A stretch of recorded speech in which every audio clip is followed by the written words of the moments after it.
Film کے آغاز میں ایک چھوٹا سا شہر دکھایا گیا ہے جہاں ایک جگہ جھیل پلاسیڈ واقع ہے۔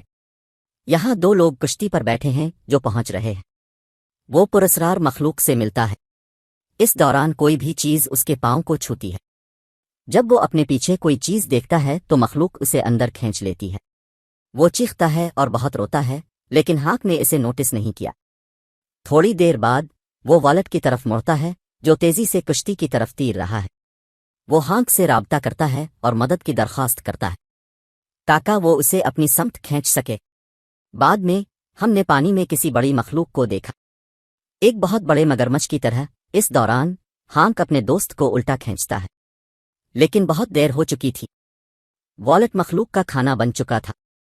اس نے اپنے جسم کا آدھا حصہ کھا لیا ہے۔ والٹ کے پاس صرف آدھا جسم باقی تھا۔ یہ دیکھ کر ہانک گھبرا جاتا ہے اور اس کی حالت مزید بگڑ جاتی ہے۔ اس کا نام جیک تھا اور والٹ کی لاش دیکھ کر وہ چونک گیا، کیونکہ اس نے کبھی ایسا کچھ نہیں دیکھا۔ ہانک اور جیک اس معاملے کو دیکھنا شروع کر دیتے ہیں۔ انہوں نے استدلال کیا کہ ایک بہت بڑی مخلوق صرف اس طریقے سے ایک شخص کو مار سکتی ہے۔ اسے تلاش کرنے کی ضرورت ہے کیونکہ یہ اس کے بعد آنے والوں کے لیے لائف لائن ہو سکتا ہے۔ اگلے منظر میں کیلی نامی لڑکی نظر آتی ہے۔ وہ پہلے ایک میوزیم میں کام کرتی تھیں۔ کیلی کا سپروائزر بعد میں اس کے کیبن میں آتا ہے۔ یہ ایک دیو ہیکل مخلوق ہو سکتی ہے، لیکن پھر بھی آپ کو وہاں جا کر تحقیق کرنی ہوگی۔ کیلی کے پاس اگلے دن جانے کے سوا کوئی چارہ نہیں ہے۔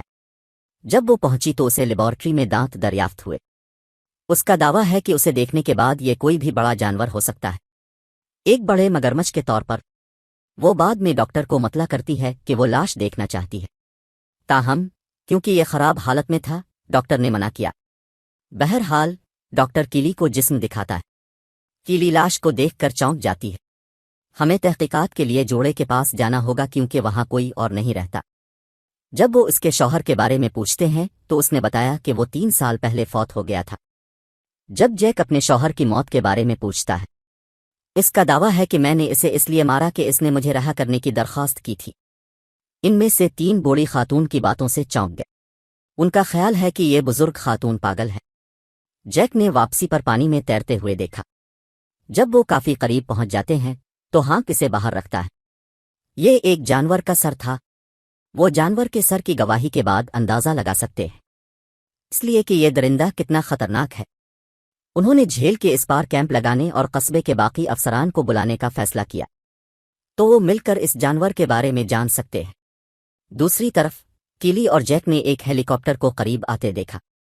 اس ہیلی کاپٹر میٹرولوجی سے ایک پروفیسر نکلتا ہے، ہیکٹر اس کا نام تھا، اور وہ اس دیو ہیکل مخلوق کی طرف متوجہ تھا۔ جب وہ جھیل کے قریب گئے تو انہوں نے بڑی مچھلیوں کو چھلانگ لگاتے ہوئے دیکھا۔ اسی دوران ان کی کشتی پلٹ جاتی ہے اور کیلی پانی میں گر جاتی ہے، لیکن وہ اسے بچانے اور ساحل پر پہنچنے میں کامیاب ہو گئے ہیں۔ کیلی نے ایک اور انسانی انگوٹھے کو کیڑے مکوڑے کھا رہے ہیں۔ ہیکٹر کا دعویٰ ہے کہ اس انگوٹھے کو دیکھنے کے بعد اب اس کی تصدیق ہو گئی ہے کہ یہاں ایک بہت بڑا مگرمچھ ہے۔ وہ وہاں رات گزار رہے ہیں۔ ہیکٹر افسر کو جھیل کے کنارے جال بنانے کی ہدایت کرتا ہے، اس لیے مگرمچھ جب بھی یہاں آتا ہے اس جال میں پھنس جاتا ہے۔ اگلے دن ہم نے انہیں جھیل کے ساتھ چلتے ہوئے دیکھا۔ اب وہ اس مقام کی طرف بڑھتے ہیں جہاں مگرمچھ نے والٹ کو مارا تھا۔ ہیکٹر ایک مائکروفون سمندر میں پھینک رہا ہے۔ یہ مچھلی کی آواز کا سبب بن سکتا ہے۔ نتیجے کے طور پر دیو مگرمچھ ان کی طرف چارج کرتا ہے۔ ہیکٹر اگرچہ کافی عرصہ گزر جانے کے بعد سمندر میں اترنے کا فیصلہ کرتا ہے، ان کی کشتی ایک بڑے جانور سے ٹکرا جاتی ہے۔ نتیجے کے طور پر کیلی ایک بار پھر پانی میں گر جاتی ہے۔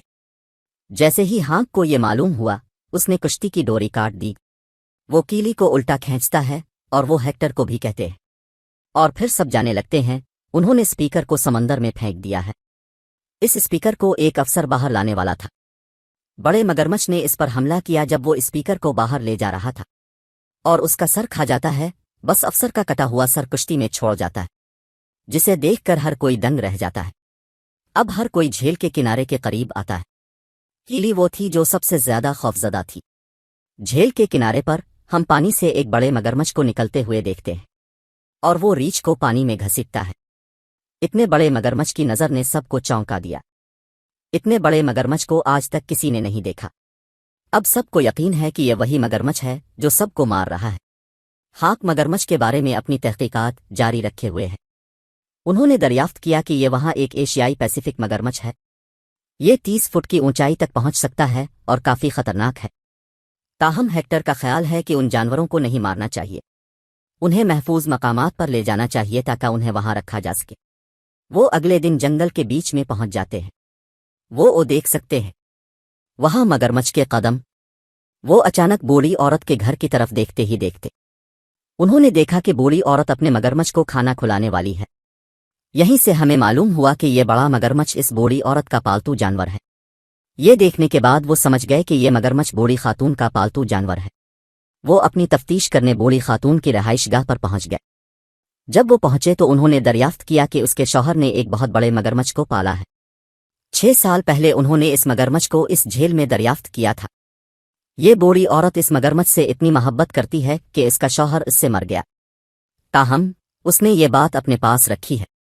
ہیکٹر اور خاتون پولیس بعد میں ہیلی کاپٹر میں سوار ہونے کے بعد اس جھیل میں جاتی ہے۔ ہیکٹر کو اس مگرمچھ کو اچھی طرح سے دیکھنے کی ضرورت ہے۔ وہ پانی میں غوطہ لگاتا ہے جبکہ مگرمچھ اس کے قریب آتا ہے۔ اس مگرمچھ کو دیکھنے کے بعد ہمیں اندازہ ہوتا ہے کہ یہ کتنا بڑا ہے۔ اگر ہیکٹر مگرمچھ کے قریب جاتا ہے تو وہ اسے مار ڈالے گا۔ دوسری طرف ہیکٹر مگرمچھ کی توجہ ہٹاتا ہے اور ہیلی کاپٹر میں چھلانگ لگا دیتا ہے۔ اسی دوران ان کے ہیلی کاپٹر کو بڑے مگرمچھ نے اپنی گرفت میں لے لیا۔ لیڈی آفیسر کو برطرف کرنا پڑتا ہے تو وہ ان کا ہیلی کاپٹر چھوڑ دیتا ہے۔ وہ سب جھیل کے کنارے پر پہنچ چکے ہیں۔ سب کچھ دیکھنے کے بعد جیک نے وائلڈ لائف ڈپارٹمنٹ سے رابطہ نہ کرنے کا فیصلہ کیا تو وہ اس بڑے مگرمچھ کو باہر نکال سکیں گے۔ تاہم ہیکٹر اور ہانک اس پر متفق نہیں ہیں۔ وہ مگرمچھ کو بے ہوش ہونے والی گولی دینے کے لیے ایک طریقہ وضع کرتے ہیں۔ وہ بعد میں مگرمچھ کو محفوظ مقام پر بھیج دیں گے۔ وہ ایک جال بناتے ہیں اور بوڑھی خاتون کے گھر سے ایک جانور کو پکڑ لیتے ہیں۔ وہ جانور کو اپنے ہوائی جہاز کے ساتھ باندھنے کے بعد مگرمچھ کا بیت تیار کرتے ہیں۔ وہ اسے جھیل تک لے جاتے ہیں جہاں بڑا مگرمچھ پایا جا سکتا ہے۔ وہ بڑے مگرمچھ کو بے ہوش کر دیں گے کیونکہ یہ جانور کھانے کے لیے آتا ہے۔ دن ختم ہو گیا اور اب رات ہو چکی ہے، تاہم دیوہیکل مگرمچھ نظر نہیں آتا۔ ہیکٹر کچھ دیر بعد اپنے ریڈار پر کسی چیز کی معلومات حاصل کرتا ہے۔ ہر کوئی قریب آنے والے بڑے مگرمچھ کی تیاری کرتا ہے۔ وہ کہیں سے نمودار ہوتا ہے اور اس جانور کو کھانا شروع کر دیتا ہے۔ اسی دوران ہیکٹر کا ہیلی کاپٹر عدم توازن کا شکار ہو جاتا ہے۔ نتیجے کے طور پر وہ سمندر میں گر جاتا ہے لیکن وہ بچ جاتا ہے۔ ہیکٹر نے خود کو جھیل کے بیچوں بیچ پھنسا ہوا پایا۔ مگرمچھ اسے ساحل کے قریب جانے کی اجازت نہیں دیتا تھا۔ اسی دوران سب نے بڑے مگرمچھ پر حملہ کرنا شروع کر دیا۔ ساحل پر پہنچنے کے بعد مگرمچھ ان پر حملہ کر دیتا ہے۔ وہ دیو ہیکل مگرمچھ کو بے ہوش ہونے والے انجیکشن سے انجیکشن لگانا شروع کر دیتے ہیں۔ دریں اثنا کیلی افراتفری کے درمیان ڈوب جاتی ہے۔ مگرمچھ اسے دیکھ کر اس کا پیچھا کرتا ہے لیکن کیلی خود کو بچاتی ہے اور ہیکٹر کی طرف لوٹ جاتی ہے۔ مگرمچھ اپنی پوری طاقت سے ان پر حملہ کرتا ہے۔ اس دوران وہ ان کے ہیلی کاپٹر میں بند ہو جاتا ہے۔ بے ہوش ہونے والی کئی گولیوں کی وجہ سے وہ بے ہوش ہونے لگتا ہے۔ ہاک نے ہیکٹر سے اسے مارنے کے لیے کہا لیکن ہیکٹر اس کے پاس آیا اور اسے بتایا کہ وہ بے ہوش ہو رہا ہے اور اسے محفوظ مقام پر پہنچا دیا جائے۔ ہمیں اسے نہیں مارنا چاہیے، لیکن اس دوران ایک اور مگرمچھ نمودار ہوا۔ وہ ہیکٹر کو پانی میں گھسیٹنا شروع کر دیتا ہے۔ ہر کوئی گھبراتا ہے لیکن وہ اسے بچانے کا انتظام کرتے ہیں۔ اسی دوران ہاک نے اسے گولی مار دی اور مگرمچھ مر گیا۔ صرف ایک مگرمچھ زندہ ہے۔ محکمہ جنگلی حیات پہنچ گیا ہے۔ وہاں سے وہ بڑے مگرمچھ کو لے جاتے ہیں۔ ہم فلم کے آخری سین میں کریڈٹ کے بعد کے مناظر کا مشاہدہ کرتے ہیں۔ بوڑھی خاتون کو 2 نوزائیدہ مگرمچھوں کو دودھ پلاتے دیکھا جا سکتا ہے۔ اس سے ظاہر ہوتا ہے کہ بوڑھی خاتون اسی جھیل میں اپنے 2 نئے بچوں کی پرورش کر رہی ہے۔